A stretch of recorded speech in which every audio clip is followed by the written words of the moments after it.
So I would like to pick up from where I left off last time. And just to review, last week's Parsha, as I mentioned to you, is essentially outlining the life of Yaakov and who is he and what did he accomplish. And I want to just start with something which I didn't discuss last week and just say it for one moment. Maybe we'll come back to it later. That probably Yaakov's major accomplishment is the fact that he created a family. Okay, he's the only one of the Avot, first of all, who had so many children. And second of all of whose children remained and became the core of the Jewish people. So one could say that that's what we see in last week's Parsha, and that is maybe his major accomplishment. But what I focused on last week was Yaakov's integrity. And to show that how when Yaakov is by Lavan, from beginning to end, Yaakov is completely above board, completely upfront with Lavan, whereas what you see is Lavan in all his dealings with Yaakov tends to be very devious, tends to be very ambiguous, which gives him a lot of opportunity to essentially exploit Yaakov. Now, I mentioned at the very end of the shir, and that's what we'll begin with today, that there is only one thing which Yaakov did when he was by Lavan, which was very problematic. And that is how he leaves Lavan. So if you look at the first reference that I have on the sheet, so it says, Vayignov Yaakov in chapter 31, verse 20, Vayignov Yaakov et lev Lavan ha'arami, abuli higidlo kivoreachu. That Yaakov stole the heart of Lavan the Aramean, in that he did not tell him that he was running away. And the very next verse says, "Vayivrachu b'chol hashalom," that Jacob runs away. He gets up, he crosses this river. And if we just go down, after Lavan eventually catches up with him, and by the way, I'll say this is after God appears to Lavan in a dream and says to him, "Don't do anything to Yaakov because I am protecting him." So Lavan in verse 26 says to Yaakov, the first thing he says to him, "Me asita vatignov et levavi." What did you do that you stole my heart? Okay, so I just want you to see that it's very interesting how the Torah describes what Yaakov did as stealing his heart. He describes it. By the way, the term stealing somebody's heart essentially is a term that the rabbis use for deceptive behavior. Okay, but now I also want to point out, if you look subsequently in verse 27, he amplifies by saying, Lama nachbeita livroach. Why did you hide to run away? And then he says a second time, Vatignovoti, you stole me. So what do we see? We see that, that the one time where Yaakov is stealing, okay, where he's not being upfront, is when essentially he runs away from Lavan. And as I said, it's very interesting that this is what you would call objective description of what he did, which appears in verse 21. And then Lavan himself says it, right? You stole my heart, you stole me, you ran away. Now, I just want to point out that Lavan then says to Yaakov, how could you take my children? How could you take my daughters, right? I would have sent you away with great fanfare. But then the bottom line is, you stole my trafim, my charms. We're not going to go into this right now because I have a lot more that I want to do today. But what ends up happening is Lavan ends up searching for his trafim, charms, doesn't find them. Rachel hid them under the saddle.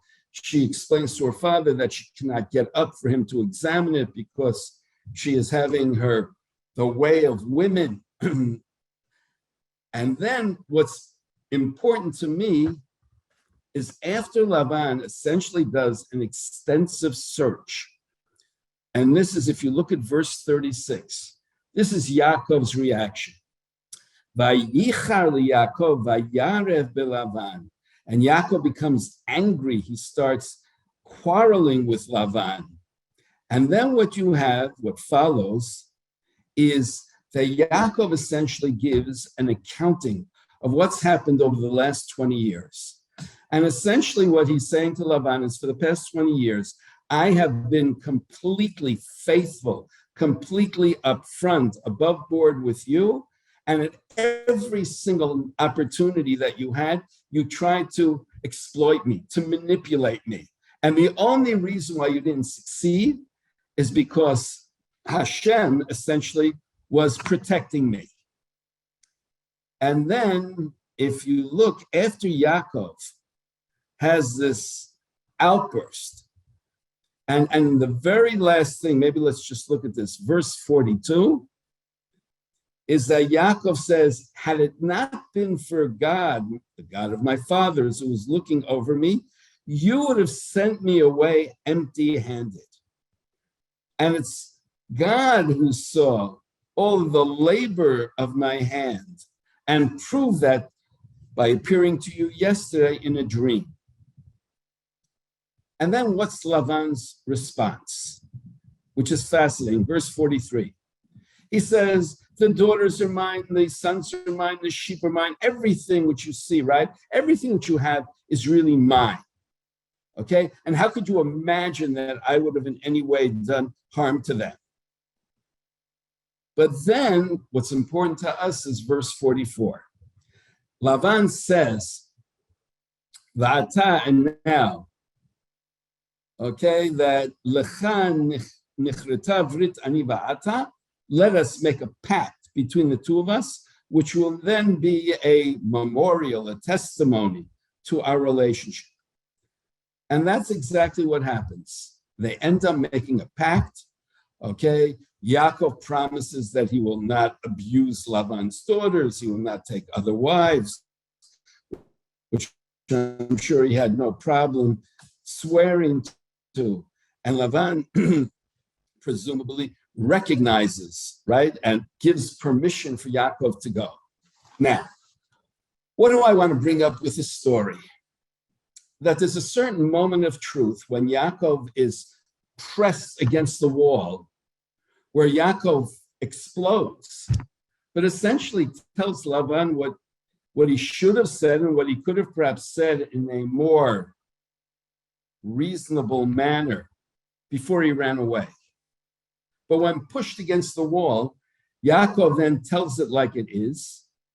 And what ends up happening is that he ultimately gets the recognition of Lavan. Lavan makes a pact with him. Lavan lets him go with everything that he has so that Yaakov can now go on to his destiny. And this story becomes the segue for our parsha, which is the closure of the beginning of last week's parsha. Yaakov, who essentially fled Esav because Esav wanted to kill him, is now going to be encountering Esav.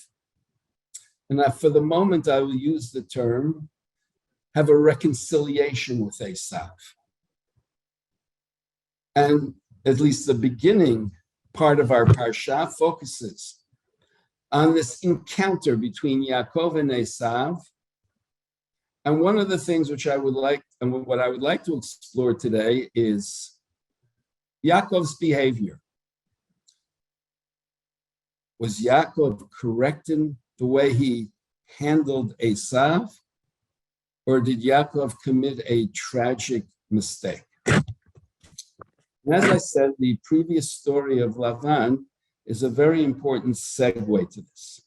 So let's look at reference number 2, the beginning of our parsha.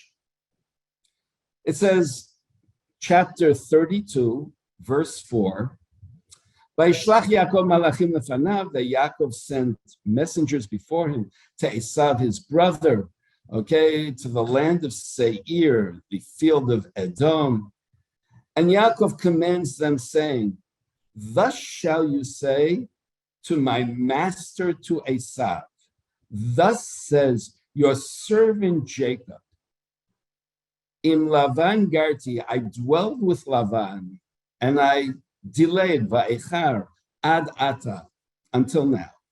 And I have in the next verse, verse 6, I have an ox, I have a donkey, I have sheep, I have a servant, I have a maid. I'm purposely translating this way because it's in the singular, which could be understood as ox and sheep, or it could be understood as an ox, a sheep, a maid, a servant. And I am now sent to tell my master to find favor in his eyes. Okay, so I would like to actually begin with a very interesting midrash that the Ramban quotes. If you look on page number 2, so the Ramban, let me just find it for a second. This is towards the bottom.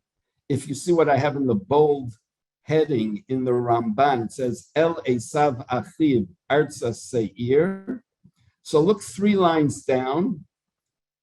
Okay, in the middle it says, Amru bebreshit rabbah, machzik ba'ozne kelev. It's a quote from Mishlei, that if you pull a dog by the ear, the dog will bite you. And then the Midrash says, Amar lo HaKadosh Baruch Hu, God said to Yaakov, Lidarko hayam mahalech. He was going on his way.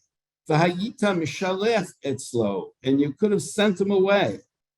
V'omer lo, and you sent him and say to him, Ko amar avdecha Yaakov, thus says your servant Jacob. So this midrash, I just want to point out, seems to be very critical of Yaakov. Like, why did you have to send messengers to Esav? Here is Esav. He is in Har Seir in Edom. For those of you who don't know the geography of the land of Israel, Edom is opposite the Arava, the southern point of Israel. It's like opposite Eilat, or at least the road that goes down to Eilat. Where is Yaakov coming from? Yaakov is coming from Syria. And even though it seems to be that Yaakov is actually coming down through what today is Jordan, but Yaakov does not have to go down that far, okay, in order to eventually cross into the land of Israel, okay, because Yaakov could have clearly crossed way above where Esav's turf is, so to speak.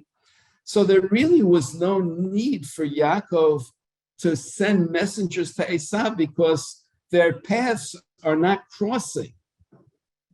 And so it's as if the Midrash is saying, here you are arousing Esav, right, who's pretty much dormant. He's into his own thing. Why all of a sudden send to him, and even more, tell him, your servant Jacob is now sending to my master Esav. So this midrash is actually critical of Yaakov. And we'll come back to it, but from a different angle. But I would like to say that what I just presented, I have a problem with. In other words, the problem is, how could Yaakov not send to Esav? Because at some point or other, it could very well be that they will cross paths. And it's very important for Yaakov to bring a closure to that story and to be able to bring about some type of reconciliation.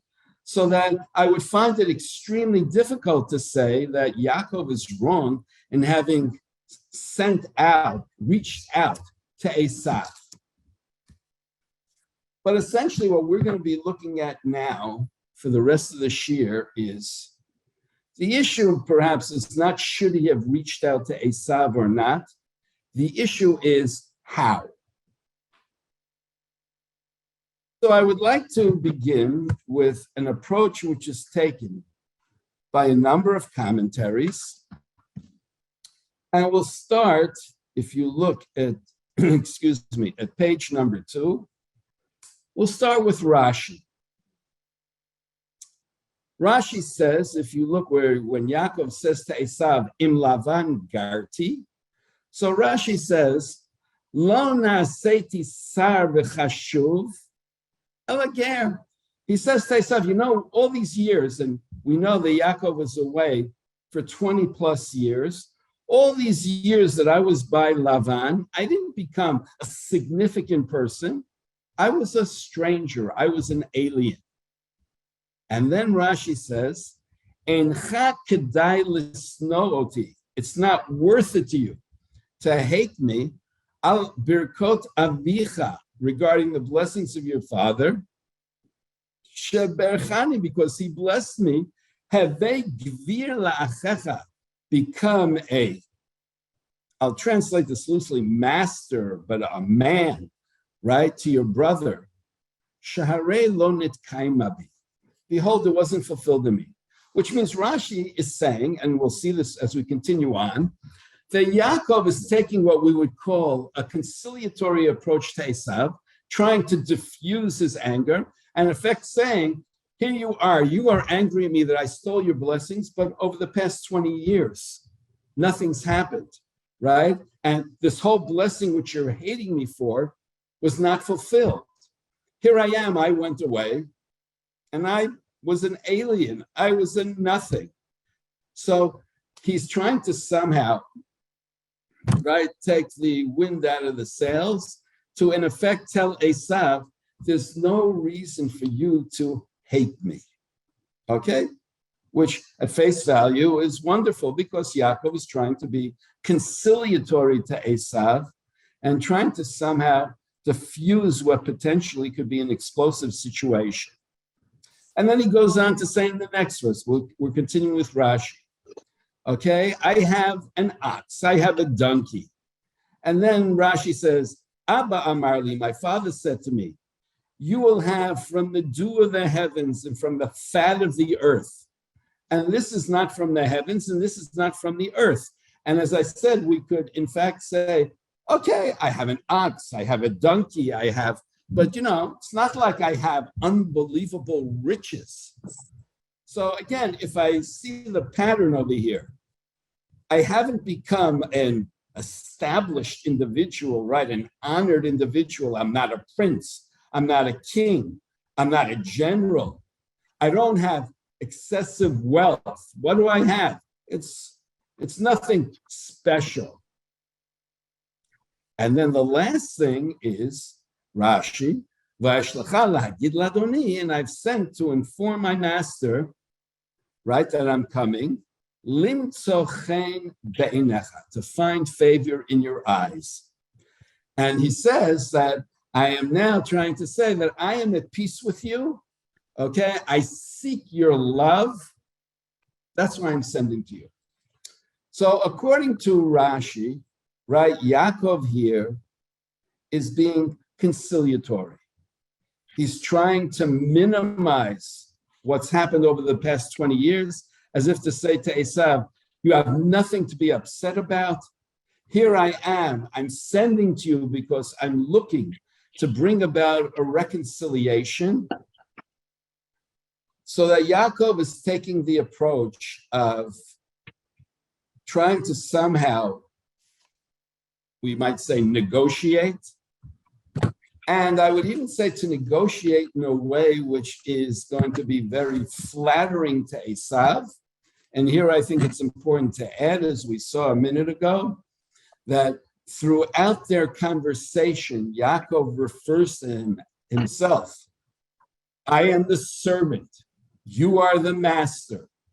Okay? So that he's trying to, in a certain sense, play up who Esav is and what Esav has accomplished over these past 20 years, and to play down what he is. I might even say, and we'll speak about this more in a little while, that if the blessing which Jacob gave Yaakov was that your brother will serve you. So here's Yaakov, who's completely inverting it and saying, you see, it's not going to be that you will serve me. I am the servant. You are the master. My father blessed me that I would have everything in the world. I don't have anything. And by the way, you should know that this approach is shared by quite a few commentaries, that Yaakov is adopting an approach of reconciliation.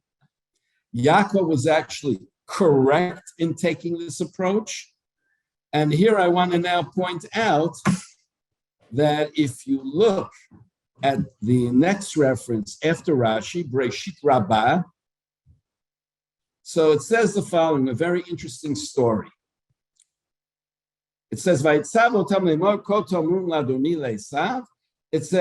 Rabbeinu Amal Rabbi Afes, that Rabbeinu, who's Rabbi Yehuda Hanasi, Rabbi Judah the Prince, right, who lived in the year 200 CE, said to his secretary, Tov Chad Igra, Min Shmi Lemaran Malka Antoninus.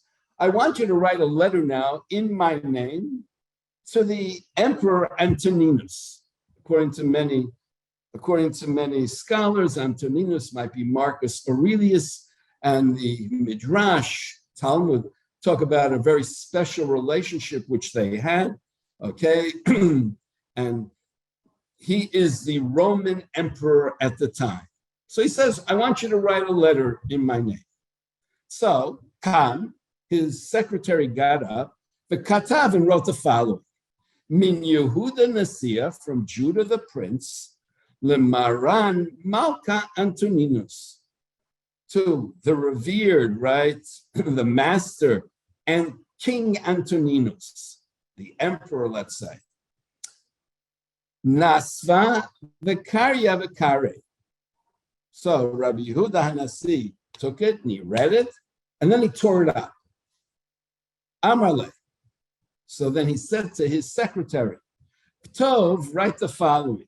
Min avdach Yehuda lemaran malka Antoninus. Don't write from Judah the prince, but write from your servant Judah to the revered Emperor Antoninus.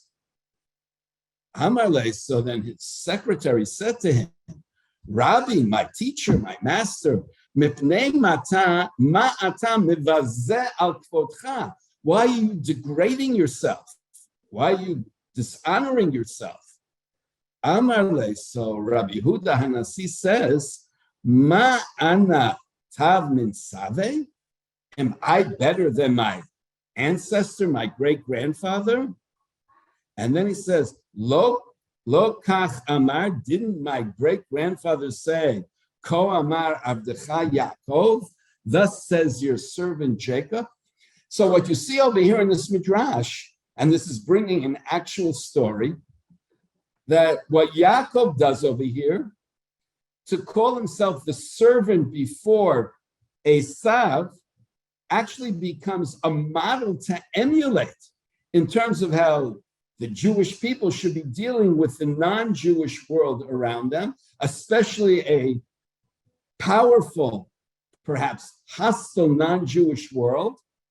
That, in other words, you should be conciliatory. One might even say servile, okay? Because that's how you will ultimately achieve your goal. Don't ruffle anybody's feathers. Okay, now, I just want to continue for 1 second with something which appears in the Ramban, although it also appears, it's essentially a midrash. If you look in the Ramban, so we'll start actually from the beginning of the Ramban. He says, this is the bottom of page 2. Nichsavar Parsha Azot, this section was written, Lodia, to inform us, Ki hitzila kadosh baruch hu et avdo, that God saved his servant, Ugialo miyad chazak mimenu, and redeemed him from someone stronger than him. Vayishlach malach, he sent an angel, vayatzileu, and he saved him. Ulalamdenu, and this comes to teach us. Lamdenu, to teach us furthermore.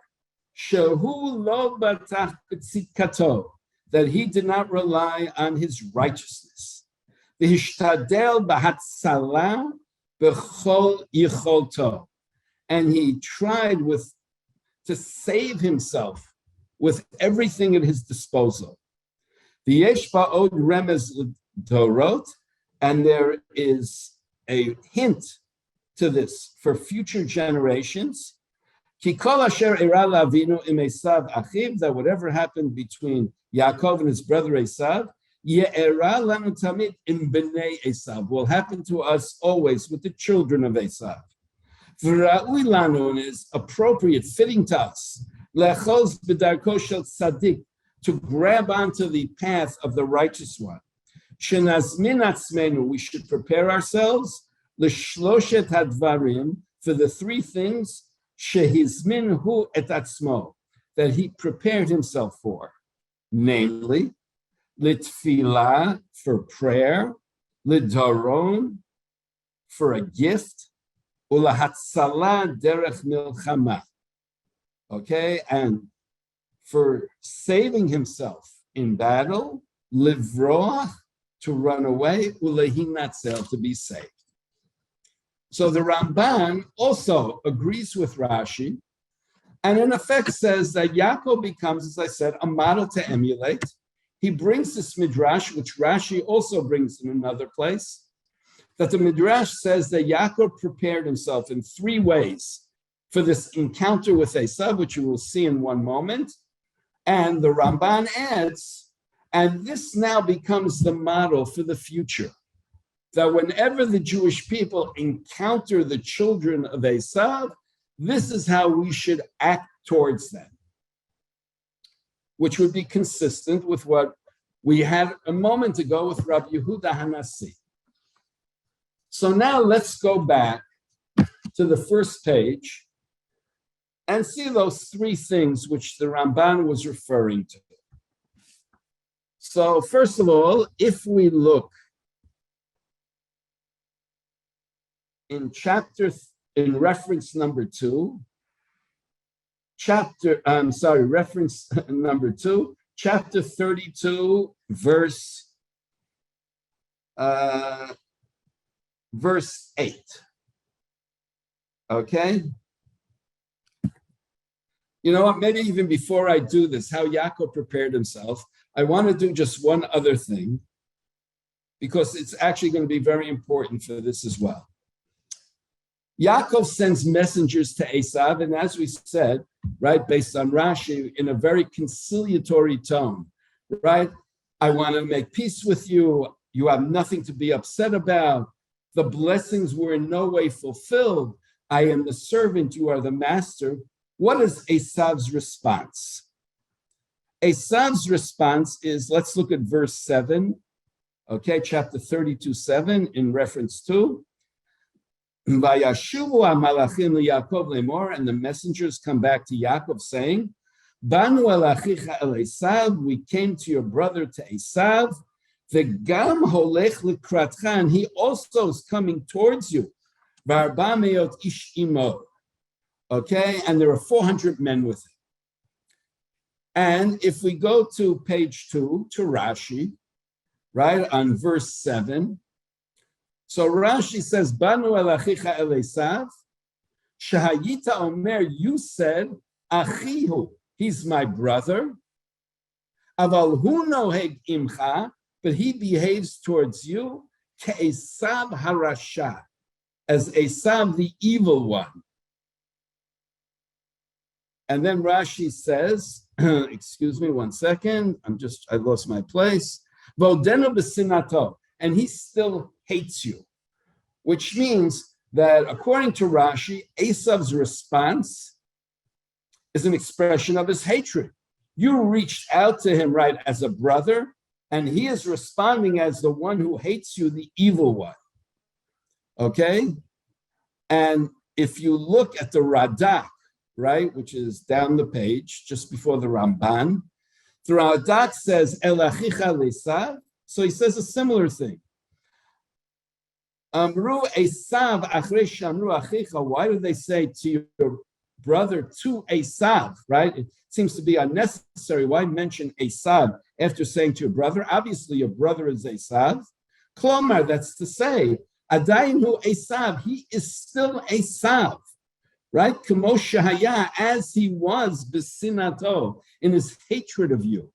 So the Radak is a kind of amplification of Rashi, because by repeating the word Esav, which was unnecessary, it's emphasizing you're relating to him as your brother, but he is relating to you as he was before, as Esav. And how do we know that? The next line in the Radak, V'gam holech likratcha, sheshama shata ba, when he heard you're coming, eino holech likratcha l'shalom. He's not coming in peace. Ela lemilchama, but for war. Ki hu ba ba'arba meot ish. He's coming with 400 men. Nir'eh ki lehilachem imcha ba. It appears that he's coming to fight you. Okay? And by the way, the Ramban also adopts a kind of similar position, and I'll just add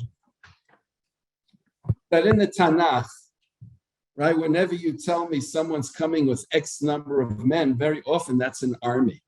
To refresh your memories, when in chapter 14, when Abraham went out to fight these 4 powerful kings to save Lot, he took with him 318 men. And he defeated 4 powerful kings. So here is Esav who's coming with 400 men. So 400 men isn't just a kind of peace delegation, right? 400 men is an army. And so therefore, the position adopted by quite a few commentaries is that here is Yaakov who's reaching out to Esav, looking for a reconciliation. Esav's response is one of war. By the way, it's interesting that we don't find that Esav has any interchange speaking with Yaakov's messengers.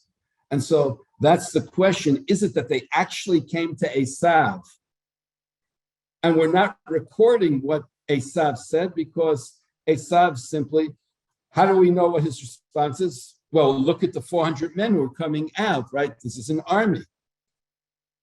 Or is it that they never even cross paths, but they're going towards Esav, but they see Esav approaching with 400 men. Their immediate reaction is he's coming out to do battle. In any case, this clearly, thank you, Sandra. We find it by King David. There are many references we can see from later on in Tanakh. So there's no question that 400 men can be an army. And then we see Yaakov's response. And as I mentioned a few moments ago in the Ramban, based on a midrash, Yaakov responds, takes a 3-pronged approach.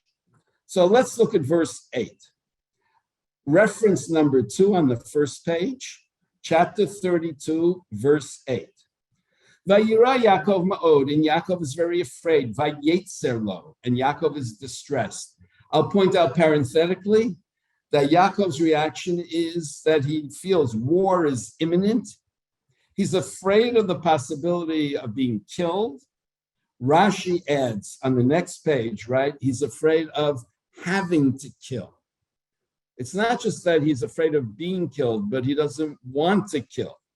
And so what does he do? He divides his camp into 2, and then says, "Vayomar im yavo Esav el hamachaneh ha'achat v'yikahu v'haya hamachaneh nishar lifleita." So the first thing which Yaakov does is to prepare himself for war. And it's worth noting that Yaakov's preparations are not offensive, but defensive. In no way does Yaakov prepare himself for a war of, for an attack If anything, what Yaakov does is to prepare himself to cut his losses. Okay, and this may also be fit in with the Rashi I mentioned a moment ago, that it's not just that Yaakov is afraid of being killed, he doesn't want to kill. So that Yaakov's approach is, let me try as best as I can to avoid the consequences of war, and as I said, cut my losses. So that's the first thing. The second thing, verse 10. Vayomer Yaakov Elohei Avi Avraham Elohei Avi Yitzchak Hashem Omer Elai Shuv La'artzecha, okay, is prayer. He prays to God. And then Yaakov says in verse 11, verse 12, okay, that I am too small for all the good that you've done, which means Yaakov is saying to God, you have given me so much. And here I want to add, and this is certainly how Rashi and a number of other commentaries say it, that when Yaakov is afraid that he's quote unquote used up his mitzvah credits by God. And here's what he says, that you, God, have given me so much. So it would be chutzpah for me to say, I deserve to be saved. And so what he's saying in effect to God is, I am too small, but I plead, I beg you, okay, to save me from the hand of my brother, to save me from Esav, because I'm afraid he will totally obliterate me. Okay? I want to point out that it's very interesting that the mindset of Yaakov at this moment seems to be very, very similar to his mindset from 20 years ago when he ran away from his brother. And I mentioned at the beginning of last week's shiur that when Yaakov is leaving, Yaakov has a tremendous amount of angst. He is terrified. He really is afraid his brother is going to kill him, and he needs God's assurance that God will protect him, and God actually comes in a dream and says that. And it seems that despite everything which has happened over the past 20 years, it's as if we're kind of back to square one. And despite all of God's being there for Yaakov, Yaakov is still afraid, and not only afraid, but afraid that of total destruction. He's afraid for his very survival. Now again, Rashi and a number of commentaries see this as actually being positive, because they say, don't take God's protection for granted. It may very well be contingent on your behavior. And it could be that maybe Yaakov actually doesn't deserve that protection.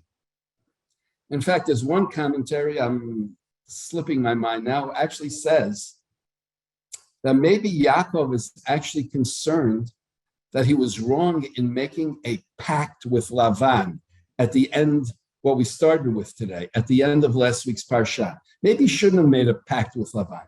Maybe he shouldn't have sat down and ate with them.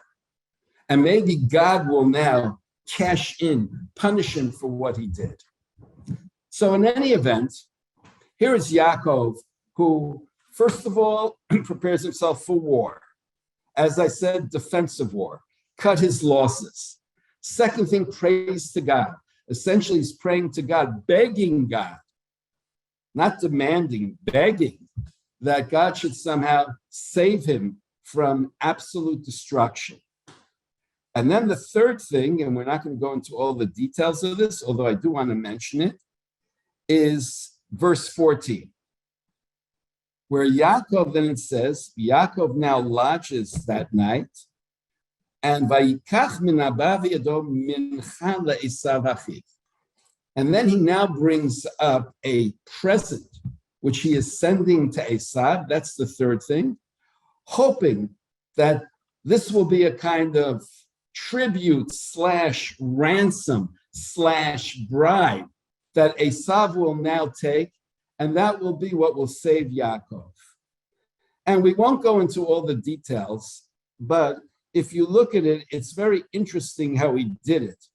He has He has camels, he has donkeys, he has goats, he has sheep, and he takes herds, and he has each herd go by itself, makes sure to have a gap between each one, and he gives instructions that with each herd, when they encounter Esav, they should make a point of saying, when Esav asks them, right? In other words, who does this belong to? And you will say to Esav, this is a gift from your servant Jacob to the master Esav. Now, by the way, the word that's used over here is mincha. Now, mincha in Hebrew, which I will come back to later, is actually a term that's used for a meal offering in the temple, but it actually has a generic meaning, which you can see from here, and which is also true by the offering given in the temple. By the way, this was actually the first offering that was ever made. This is the offering which Cain offered to God in chapter 4. He brought a mincha. What is the meaning of a mincha? It's essentially homage, tribute. It's essentially saying whatever is mine is really belongs to you. And so when Yaakov is now sending a mincha to Esav, he's saying, you see all these possessions? They're really yours. Okay, why? Because I am the servant. You are the master. So as I said, it's not only I'm giving you a present, but by the nature of the present, I am highlighting,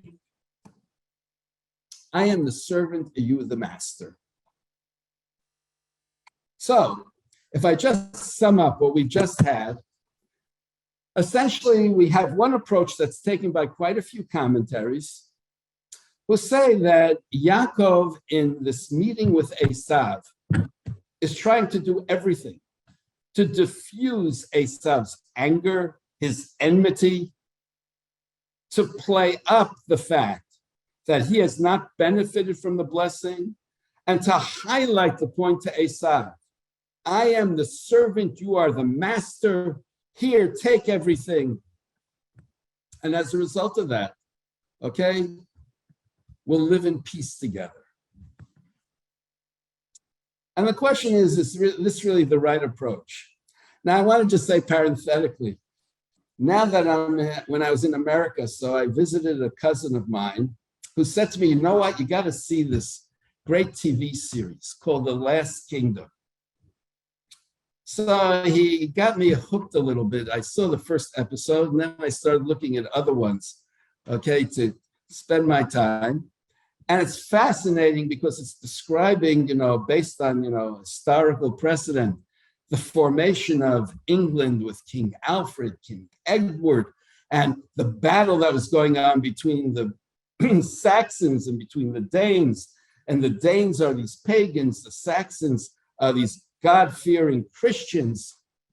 And one of the issues which comes up is, well, here are these, right? If we had to kind of put it in our case, it's like the Danes are the barbarians, the savages, / Esav. And the Saxons are the Christians, the decent people, / Yaakov. So how do you deal with, with those savages? So at least so far, pretty much where I'm up to, it seems that the approach taken by King Alfred is you negotiate. You always have to be going for peace. And so what you do is you try to find a way of somehow buying them off, give them money, and that way you get the peace. And one of the themes, at least in the series, is, does that really work? Because ultimately, will you actually be able to buy them off? In fact, I came to a certain point where it was interesting that they were going to try to ransom Alfred's daughter who was taken captive. And at one point it was like, you're going to give them so much money that in the end, you're going to give them the means to become even more powerful and ultimately destroy us. So you think you're bringing about peace, but this is just, leading to ultimately our destruction. Okay. So now I bring this point up, as a kind of segue to what I think is another approach, okay? And that is what you see in the Rashbam. If you go back, or not go back, or maybe this is actually going to page 2, you'll see that right after Breshit Rabbah, in the middle of the page, we have the Rashbam. And the Rashbam says something which is different than not only Rashi, but as I said, a whole bunch of commentaries. He says in verse 7, right, the first line of the Rashbam, Banu el achicha el Esav, we have come to your brother to Esav. And then the Rashbam says, Umatzata chen beinav, you have found favor in his eyes. Kasher amarta, as you said. V'gam hinehu, and behold, also he, mitoch shesamach beviatcha, because he's happy regarding your coming, uva ahavato otcha, and again, his love of you, holech likratcha, he's coming to you, va'arba meot ish imo, and he has 400 men with him, lichvodcha, out of honor to you. And then the Rashbam says, Zehu ikar pshuto. This is the essential pshat, which means the Rashbam is saying, right, Rashi is trying to make Esav out as this really terrible guy. He hates you. By the way, not only Rashi, all these other commentaries. And that when Esav is coming out with 400 men, clearly he's coming out with intention to make war. And the Rashbam says, what are you talking about? Esav has no intention of making war. Esav, he's coming out with 400 men. That's like an honor guard to show how much he values Yaakov.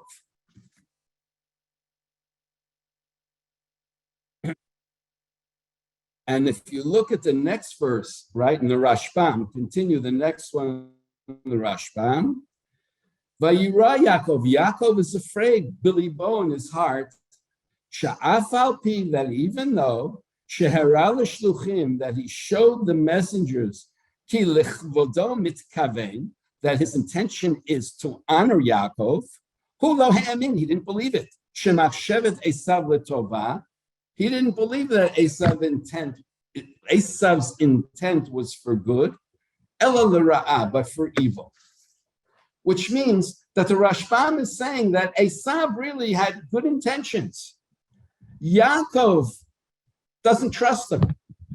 Yaakov is afraid that he's presenting this image of being somebody who's looking to make peace, to have a reconciliation, but in reality, it's all a deception. And he's going to do Yaakov in.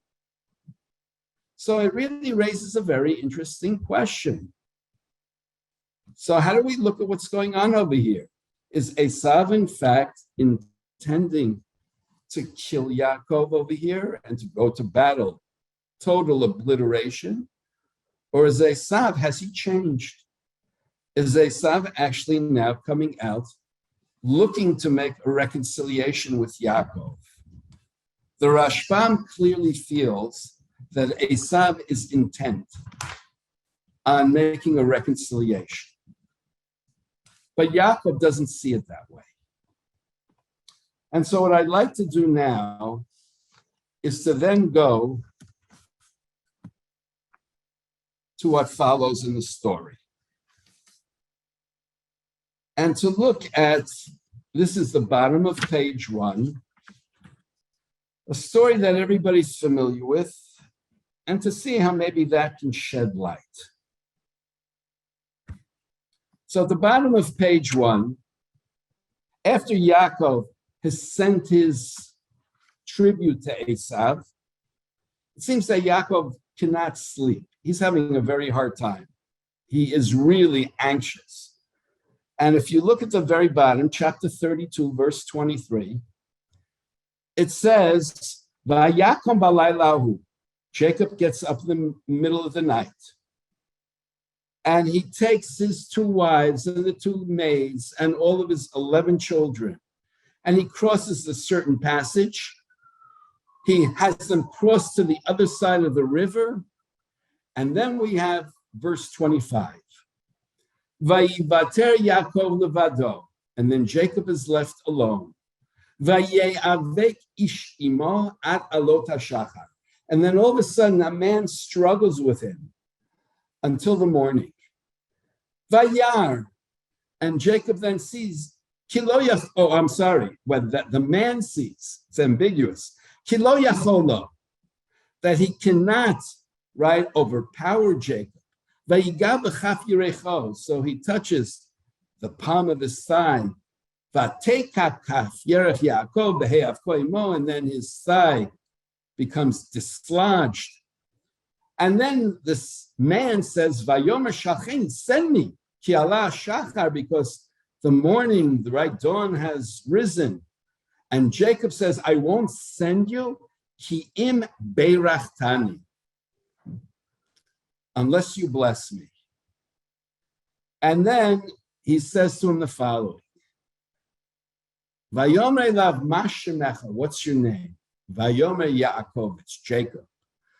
Vayomer, and he says, Lo Yaakov ye'amer od shimcha, your name will no longer be Jacob. Ki im Yisrael, but Israel.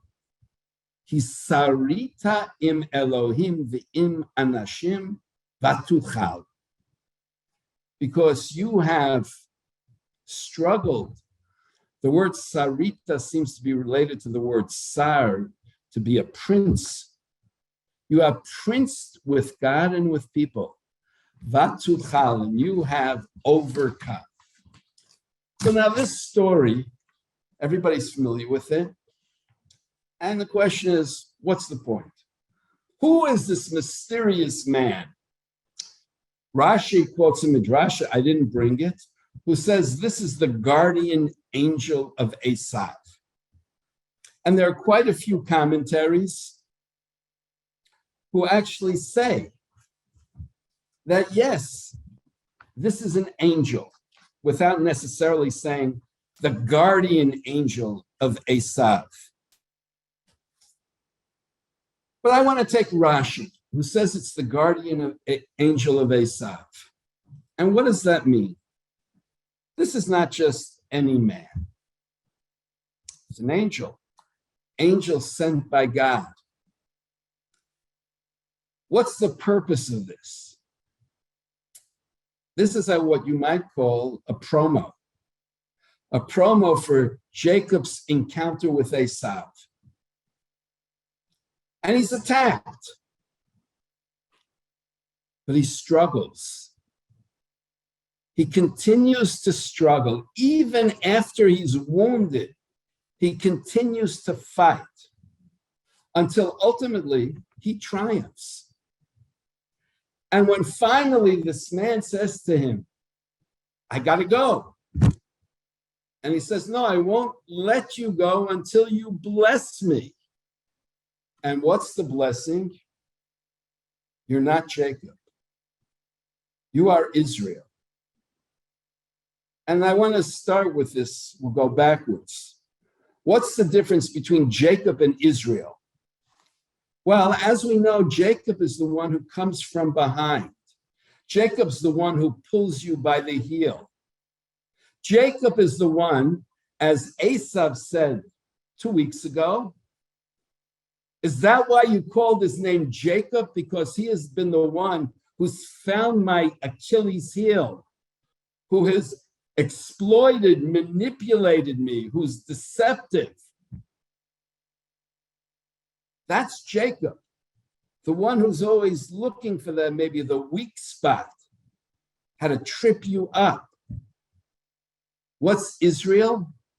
Israel is the one who stands proud, who struggles until they ultimately triumph. You're no longer Jacob. You are now Israel. If we take that understanding, then perhaps God was now trying to show Jacob who he needs to be. He needs to be Israel. He needs to take on a new persona. He needs to somehow shed that Jacob approach. And this is especially important in his encounter now with Esav. And now I want to look at the Rashbam to complement his approach. To see, if you look, go back to page 2, verse 29, his last comment regarding this name. He says, Yaakov v'nitzlah. Why is it in the middle of this battle with this man, Jacob was smitten, right, where he's limping? Lefi shakadosh baruch hu hivticho, because God promised him, v'hu haya boreach, and he ran away. Which means that the Rashbam is saying, why is there this encounter now? God actually is punishing Jacob. And he uses the line because he ran away.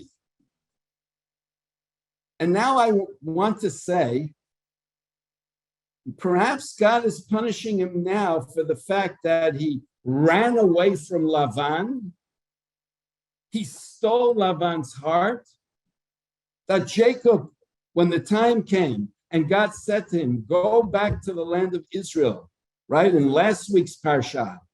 At that point, Jacob should not have waited for the moment when Lavan was away and then run away. He should have directly gone to Lavan and said, my God appeared to me. He told me, now is the time for me to go home. So I would like to now part ways. He should have stood up to Lavan. As I mentioned earlier, he did. But that's only when he was pushed to the wall. He should have stood up to Lavan earlier, not to run away, not to steal his heart.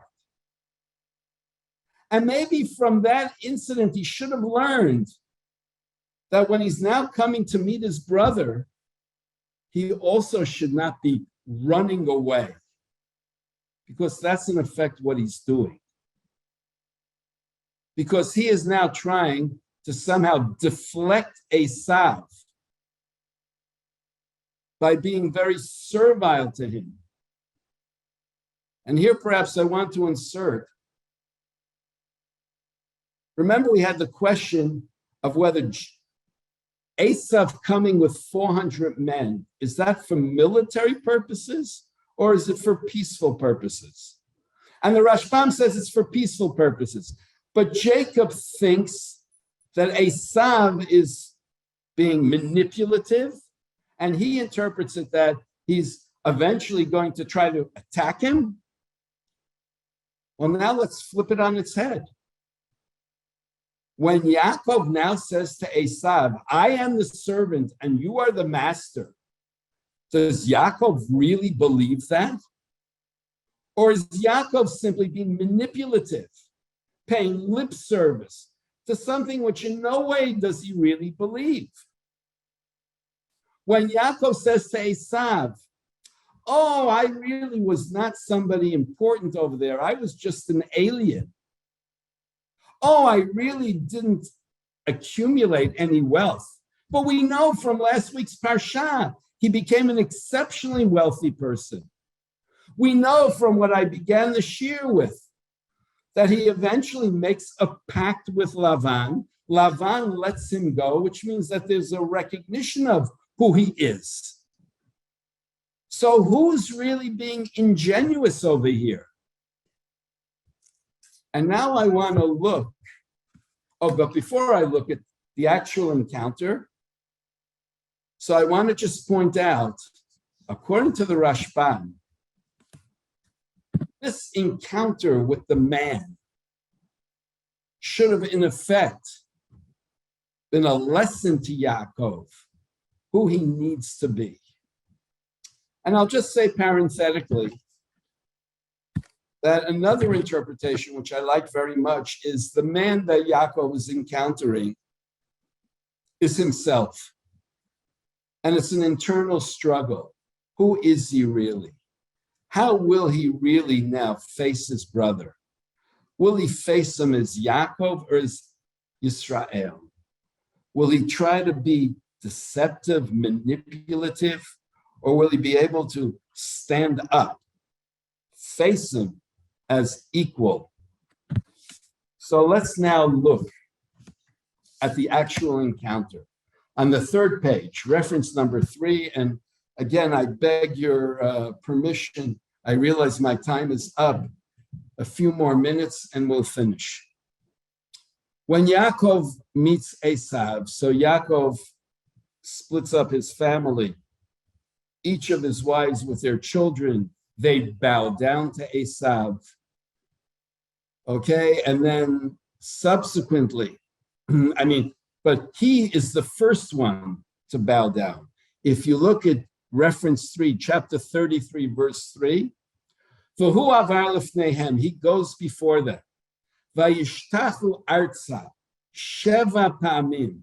He bows down 7 times, ad gishto, ad achiv. Okay?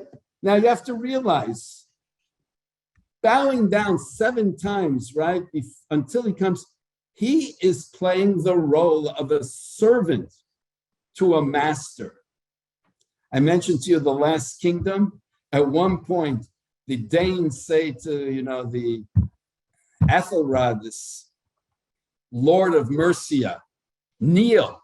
He refuses to kneel. They throw him down on, you kneel, you show, you are the servant, we are the masters. So here's Yaakov. They didn't have to throw him down. He offers it. Not only once, 7 times he bows down. And look at verse 4. Vayaratz Esav lekrato. Esav runs towards him. Vayichabkeu, he hugs him. Vayipol al tzavarav, he falls on his neck. Vayishakeu, he kisses him. Vayivku, they cry. Vayisat einav, and he lifts up his eyes. Vayarat anashim, he sees the women and the children. Vayomer, he says, Mi elelach, who are these? Vayomer, and Jacob says, Hayeladim asher chanan elokim et avdecha. These are the children that God has been gracious to give your servant. And then the women come and they bow down and everybody bows down to Esav. And then in verse 8, Esav says, and who is this whole camp that I met? And he says, to find favor in the eyes of my master. And then look at verse 9. Vayomer Esav, and Esav says, Yeshli Rav, I have much. Achi yehi lecha asher lach.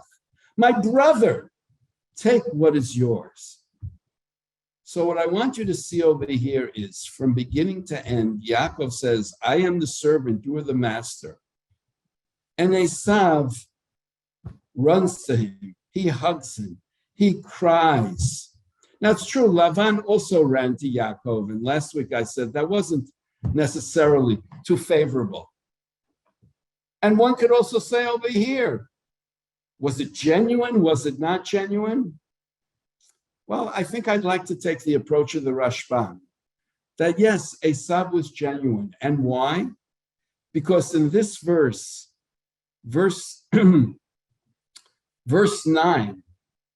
Esav says to Yaakov, I have a lot. Take whatever it is. And he refers to my brother. Esav calls him brother. And then look at Yaakov's response. And Yaakov says in 10 and 11, please, if I have found favor in your eyes, take my offering, my tribute. And then he says, Ki al kein ra'iti fanecha, when I see your face, kirot pnei Elohim, it's like seeing the face of God. Vatir tseini, and you will be appeased to me. And then what he says is in verse 11, Kachnat birchati, take my blessing, which has been given to you, because God has favored me and I have all, and he pleads and he takes. My feeling is that in these 2 verses, Jacob has gone overboard. Okay, you want to call him that I am the servant, you are the master, but then to say to him, seeing you is like seeing God, saying, "But tirtzeni," and you are now reconciled. The word tirtzeni is the word that appears by sacrifices.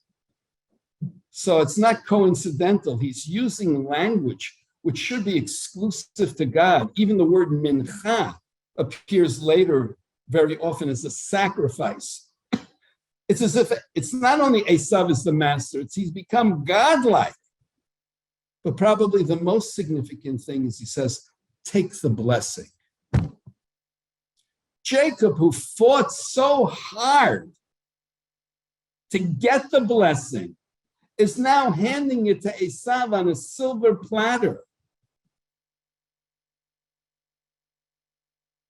So what would I like to say with this?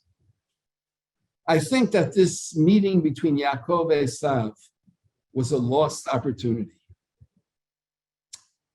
Yaakov had the opportunity to bring about a true reconciliation with Esav. But the way to bring about a true reconciliation is not for Yaakov to say to Esav, I am the servant, you are the master. To not say to him, seeing you is like seeing God. To not say to him, take the blessing. To bring about a true reconciliation is for Yaakov to say to Esav, I am not looking for fighting. I am not looking to be the master. I am truly looking to be your brother. How can we now live together as brothers? It may be that that blessing will come true, but I'm not looking to enslave you. Yaakov should have approached Esav as equal to equal, as brother to brother. And I would just like to point out the very end of the story when Esav invites Yaakov, come to my house, I'll have a delegation to bring you, to escort you. And Yaakov starts kvetching, I have little children, it takes a long time, I don't know how long it'll take, why don't you go? I'll meet you at some point. And we know from the continuation of the story that Yaakov had absolutely no intention of meeting up with Esav. Esav goes on his way, Yaakov goes on his way. So what I'm bringing up is that there seems to be, in Yaakov's behavior here, what brings about, quote unquote, the closure of the story of Yaakov and Esav. That Yaakov perhaps is no different than he was before. The closure of the story is that Yaakov in effect says to Esav, here, take back the blessing. So we're back to square one. But is that genuine? Is that honest? It's Yaakov, deja vu. Behaving as Yaakov, acting differently, right? Trying to reverse as Yaakov what he had done wrong before. But Yaakov should, after everything he's gone through, become another person. He should have become Yisrael. He should have encountered Esav as Yisrael. And I want to end by saying, I think that this was a lost opportunity, a tragic loss.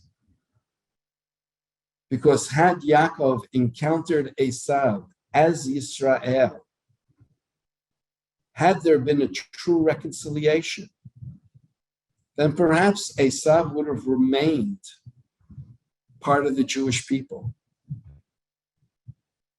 What Yaakov does is, by his act, completely push him out from the Jewish people, and in effect, may have set the groundwork for this perpetual struggle between Yaakov and Esav, this perpetual hostility between Yaakov and Esav, which will only be resolved b'yemot HaMashiach.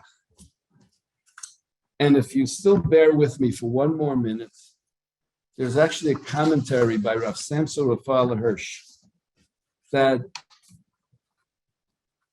and I am actually telling you now, I am kind of distorting his commentary, because he actually saw what Yaakov did as being correct. And if you look at his comment, this is on the last page, right on the top. Rav Samson Falher, she says, Shnei ekronot nifgashim b'Yaakov. There are two principles that meet with Jacob and Esav. And in their struggles and in their victories, we have the whole story of the history of Yaakov and Esav. What are these two principles that are coming together? The principle of, how should I put this, happy family life. Family life that finds its contentment, its satisfaction. That's Jacob. And the glory of strength and political power, that's Esav. Who is Esav? The one who puts power and glory on a pedestal.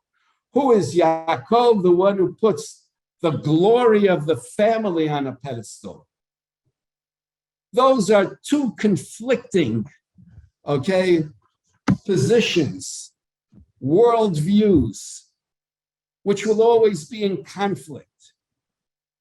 And therefore, he says essentially, I didn't bring it here, that Jacob was right. He had to send Esav away so that Esav would not threaten what he has at the core.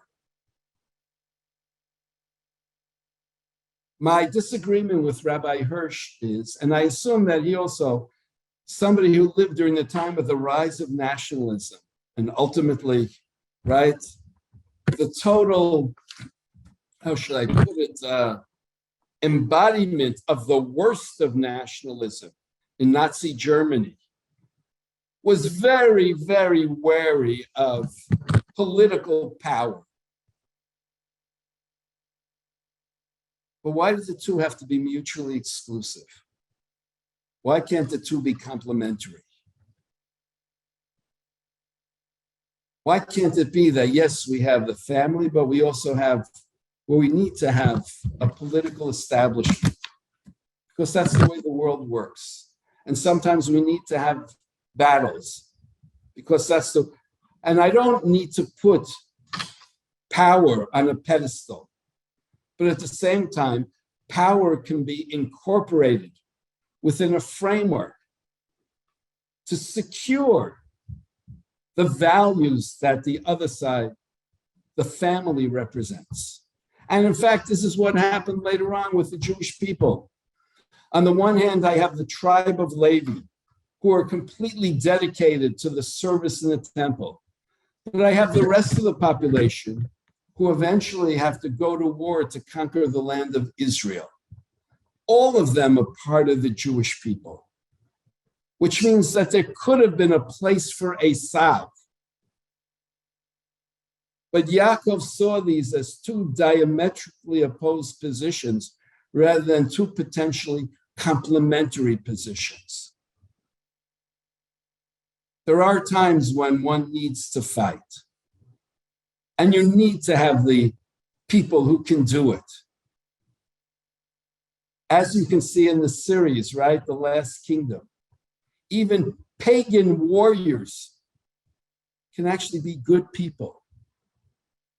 And they can actually do very good things. And you have to seek that out and integrate that.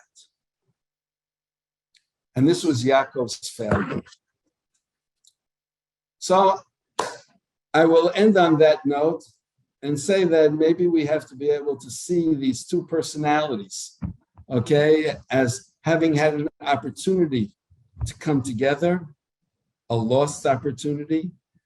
And the question is there a way, maybe at some point, clearly in the verses they say at some point in the future, maybe there will be this reconciliation, but it's also as a way of somehow, and this is what I would like to end with, that maybe we also have to learn what it is to not just be Yaakov, but to be Israel.